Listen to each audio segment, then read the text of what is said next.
Top of the morning, fellow game devers. Andrew, the game is finished. It's been finished for weeks, Andrew. It's coming out now. It's been 4 years. You have to wake up. Are you ready to ram?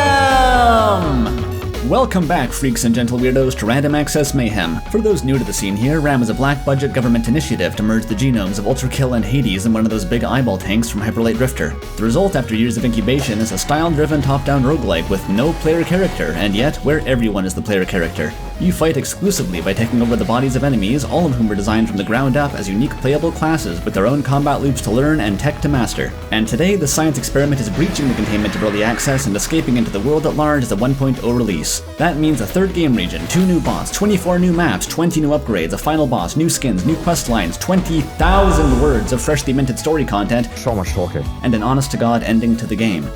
Today though, we're going to pull a classic RAM devlog maneuver and put a spotlight on those 2 new bots I mentioned, as well as one of the older ones that never got its own devlog because the 2 weeks allocated to make it were sacrificed to the Blackthorn Prod collab. Thanks, Blackthorn Prod.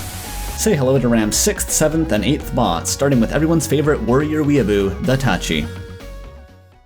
Hear me out, guys. What if a character had a sword? Wait, I'm not done. What if the character took the sword and slashed someone really hard? So basically that was the Tachi. If you recall in the first devlog from a while ago, the MO for early RAM development was basically just taking stock sprites we liked from Penny USB Mike's website and building a moveset around them. And looking at the stock sprite on screen right now, I don't know, leave a comment below with what you think we did. The Tachi was, to its bones, an excuse to program a big anime sword slash, and I think that was valid of me. But it came with a big problem. Big anime sword slashes need to kill guys in one hit. And if it kills guys in one hit, we had to balance that with a long cooldown. And what do you do during that long cooldown? Well, you definitely don't go around hitting things with a small sword slash that also came baked into the same sprite sheet. We already had the boring melee unit niche filled with a prototype deadlift. So we needed a fast, thematic, non-melee attack that wouldn't demand any new animation from the bot's sprite.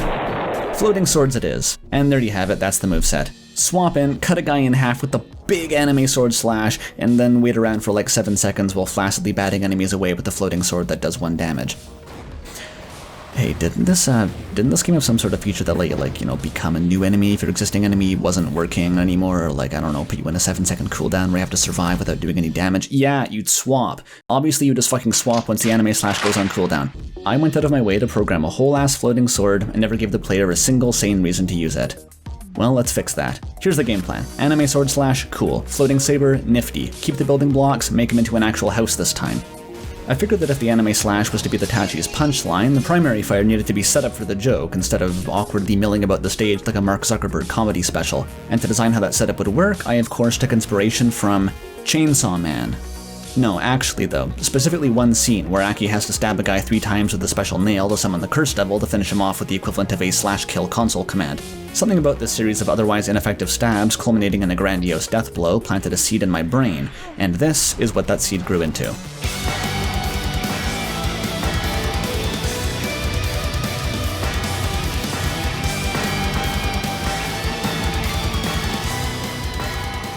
In addition to passively following the reticle, the floating sword can now be stabbed into enemies with a click and drag input. Unlike Aki's cursed nail, these swords aren't reusable, remaining lodged in the enemies they stab and slowing their movement. That's no problem for the Tachi though, their sheath is bulky for a reason. The real purpose of the embedded swords doesn't become clear until after you activate the Tachi's secondary. The big anime slash, or clipped wing butterfly instant death blue screen crescent for short, has survived the rework largely unchanged, but now impacts the enemy with such incredible force that the sword used to execute it shatters instantly. Oh no! If only there was a way to pre-stock the arena with a large number of readily accessible blades so you could keep doing the slash over and over and over again, mowing down the entire room of enemies in one glorious combo.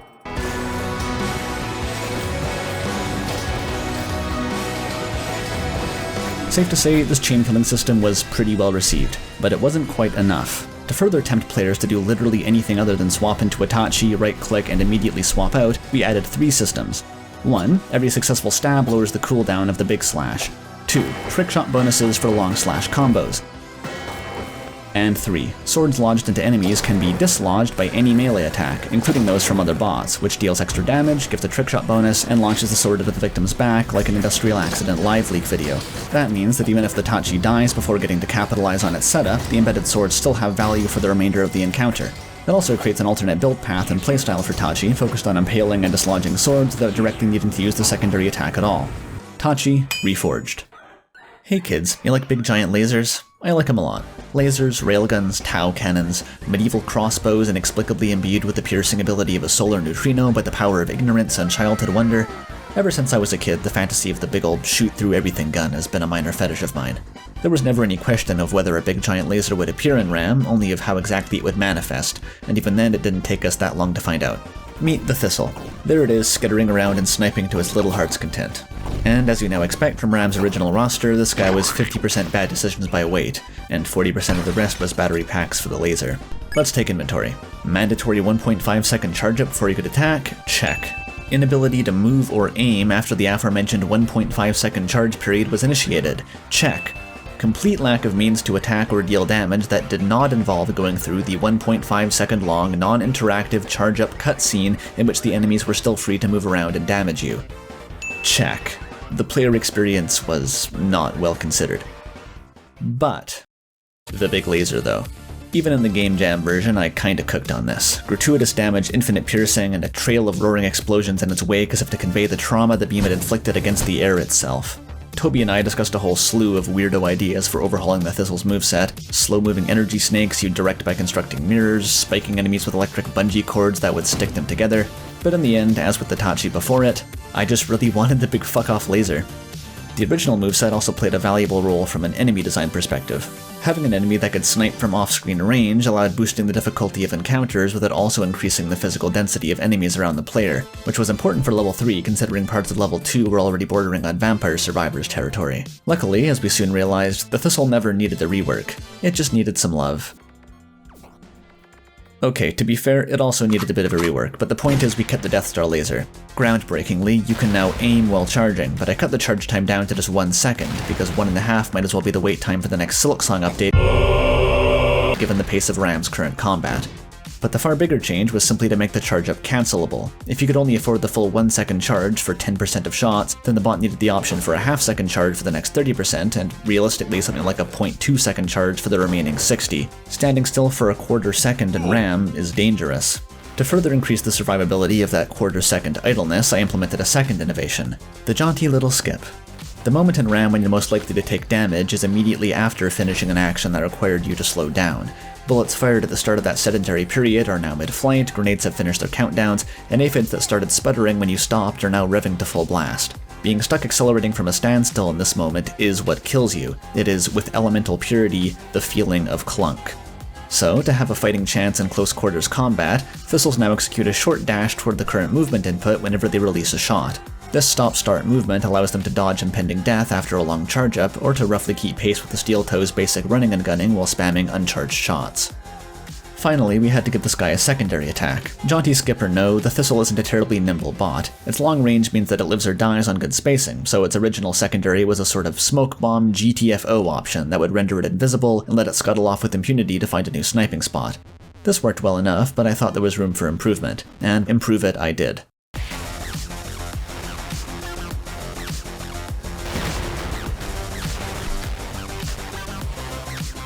Instead of using a bomb to apply a mobility buff, why not have the bomb be the mobility buff? Sounds reasonable to me. Toss the bomb down, stun nearby enemies, and let the blast propel you the heck out of dodge.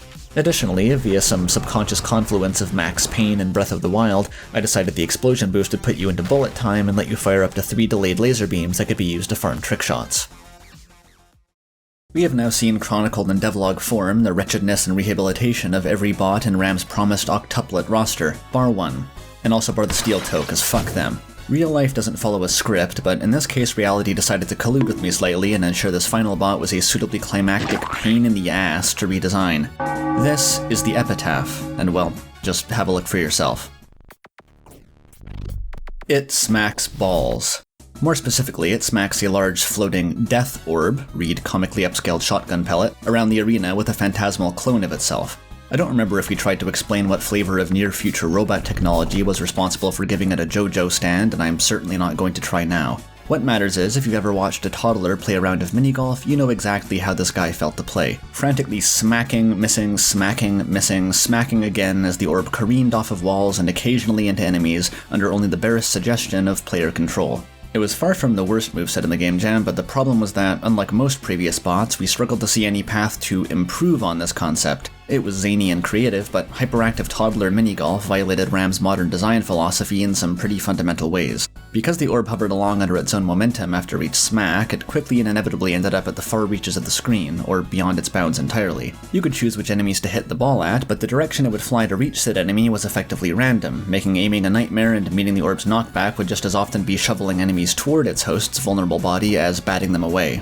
Detaching the orb from the bot's physical location also completely lobotomized the physicality of combat. The orb was free to careen and bounce and hammer into enemies' skulls, but none of that force or energy had any back and forth with the bot you were ostensibly controlling. It just puttered along with all the kinesthetic verve of an unescorted aircraft carrier and tried to keep out of harm's way. Like with the Thistle, we kicked around a lot of baroque ideas for retooling its moveset, most of them riffing on the theme of puppeting or reviving enemies like a robotic necromancer. But unlike the Thistle, once these ideas were eventually shit-canned for being just as passive and indirect as the toddler minigolf we were trying to get away from, we didn't have a solid foundation to fall back on. Long story short, I got hard stuck trying to think of a new moveset for this guy, and as time ticked on, waiting for a eureka moment to strike, a deadline struck first. Our sprite artist pen was going on leave, and we needed to get him the bot's final concept now. That didn't mean we had a concept ready, but there was at least a few usable ideas floating around, and we ended up cobbling them together into the closest thing to a consensus we could reach. It wears a robe and uses a mortar. And just like that, the sprites got made in time. Yippee! Slight problem though, we still didn't know what this guy's moveset was. We knew it was supposed to use a mortar, sure, but knowing what weapon a RAM character uses tells you about as much about how they play as knowing the color palette of a portrait tells you who it's a painting of. Regardless, the sprites were locked in, so there was nothing to do but wade into prototyping. Let's see what creativity these constraints managed to breed. Yep, its secondary attack was a mortar. Pretty straightforward, not much to say. Also ignore the fact that it looks like a glitchy deadlift. It was easier to work with placeholder sprites than to try painting the new design over wet concrete. The primary attack was not straightforward. My idea was to continue in the Tachi and Clyder's footsteps of having one of the bot's abilities be set up for the other, by having the mortar's impact be highly delayed and making the primary attack a knockback-focused melee thing that you'd use to physically shove enemies into the blast radius. To fulfill this purpose in the short window when the projectile was airborne, though, I quickly realized the Epitaph's primary would need to bake in mobility and stunlock potential beyond anything yet seen in the game. Less planting your feet to charge up a Popeye punch and more getting banned from their Smash locals for spending an entire set wobbling. Each melee attack initiated a short lunge in the direction the bot was previously moving, but uniquely among any attack in the game, it pre-calculated a specific point just ahead of where the lunge would end and applied just enough knockback to send every enemy it hit to that point. It also applied stun on each hit to keep the enemy under control and did very little damage on its own. In other words, it was a bit like dribbling a basketball. If anyone still thought I was joking about the best mechanics coming from ripping off ball sports, I'm sorry for not being clear enough before. Now that we have the primary and secondary attack working in a synergistic loop together, this is normally where I'd end the section and declare the bot a success. In this case though, there was still one slight lingering problem to solve. The bot still sucked. Despite the significant time I spent tinkering with it, the mortar moveset just would not come together. The shell arcing through the air for 2 or 3 seconds was so little time that, even in the ideal conditions of the debug room, you could seldom corral more than a single enemy into the blast before impact. I could extend the flight time, but now keeping enemies in place underneath it required something closer to a medically induced coma than a mild stun effect, rendering the mortar irrelevant compared to the Epitaph's burgeoning career in anesthesiology. Okay, how about the shell impacts immediately, but sits on the ground for a while before exploding, and pushing enemies into the shell is what stuns them. Almost works, except the enemies are much better at walking into the shell themselves than you are at pushing them into it. Whatever angle I tried, the moveset just wouldn't. And so, for the second time, I started the Epitaph from scratch. I'll skip to the idea that worked this time. Back when I was wrestling with the mortar moveset, Toby suggested that the mortar could double up as a melee weapon for a sort of pinball flipper attack that would whack enemies toward the impact point. I passed it up at the time, but now that it was just about the only detail left on the drawing board, I started tinkering with it, and quickly came to the conclusion that hitting things with sticks is pretty fun. Without a second trick though, the pony isn't much fun to ride, and the mortar strike was still dangling limply from the moveset like a half-severed limb. If we were going with the beating stick as the foundation, the secondary would have to follow suit. And so... baseball. Or maybe pinball, tennis, cricket, I don't fucking know. You hit the ball with a stick. If there's one thing humans have enjoyed doing since literally forever that also doesn't have a corresponding entry on the 7 Deadly Sins, it's hitting balls with sticks. Ubisoft execs glow from the eyes and combust when considering the mass appeal of balls and sticks. As poetic as it was to see the 8th Bot's Game Jam moveset making a comeback after all, though, it dredged two familiar problems back up with it. Firstly, once you hit a ball with a stick, the ball becomes too far away to continue hitting with the stick. The Game Jam bot tried, with limited success, to solve this problem with a stick-wielding Star Platinum, but luckily for me, I happen to have grown up playing a game with a different solution to this very problem, and to the primal rhythm of Luigi's hammer thundering against his brother's ass cheeks, the rework soldiered on. The second glaring problem was that, while it's viscerally satisfying to launch a projectile with a 2D simulation of a baseball bat, it's also about as hard to aim as a real 2D baseball bat. I thought for a while this would single-handedly kill the moveset's viability yet again, but at this point I was sick of starting from scratch and just bludgeoned the issue to death with aim assist. The system calculates a constant linear acceleration that will cancel out the error in the ball's aim, pulling it in a nice smooth arc to the enemy's face. With these issues addressed, the epitaph was actually quite addictive to use, and I could finally say that the moveset had come together in a satisfying way. So, guess that's it. The bots have been devlogged, the game has been released, and 60% of viewers have probably stopped watching the video. If you were expecting me, as a first-time indie dev, to have any pearls of deep wisdom to offer as the curtains fall, sorry, I'm too fucking tired. I'm rating this about a week and a half from launch day, and we're still fixing bugs, so that does not put me in a good headspace to compose a retrospective on the last 3 years of my life. What I can do, though, is tie up some loose ends. First of all, thank you. Thanks for watching, thanks for your wish lists, your fan art, your speedruns, your bug reports, your IGF votes, your wiki edits, and your volunteer localization work. If you're still watching into the credits scroll, it's a safe bet that you're someone who actually gives a shit about our game, and not only could we never have made it to the finish line without your collective support, we never even would have started. Second, I know you're most familiar with me as the de facto face of this operation, but let's not delude ourselves, I'm not the only one who works on this game. I'm probably not even the one who works on it the most. Toby writes all the code I don't, decorates all our maps, and handles the business side of the operation more or less single-handed. If any code wasn't written by Toby or me, it's written by Lee. The game's tile art and character sprites are the handiwork of the one and only pen USB mic, with those character sprites being based on designs by our concept artist Gecko, who also do the swap bar UI and our dialogue portraits. Our UI artist Matt is the source of many of the game's most charismatic menus, as well as most of our third level's tile set. Before being covered in those tiles, the bulk of the game's maps and combat encounters were crafted by Jared, our level design specialist, and the game's sound design and mixing are the work of Tom the audio guy. Always have an audio guy. Last but far from least, the architect of objectively the best part of RAM is Nahu Pyrope, composer of our iconic industrial symphonic electronic metal soundtrack, and previously known for this shitty Megalovania remix I made in 2016. Yes, I did just call my own game's soundtrack iconic. I'm not taking it back.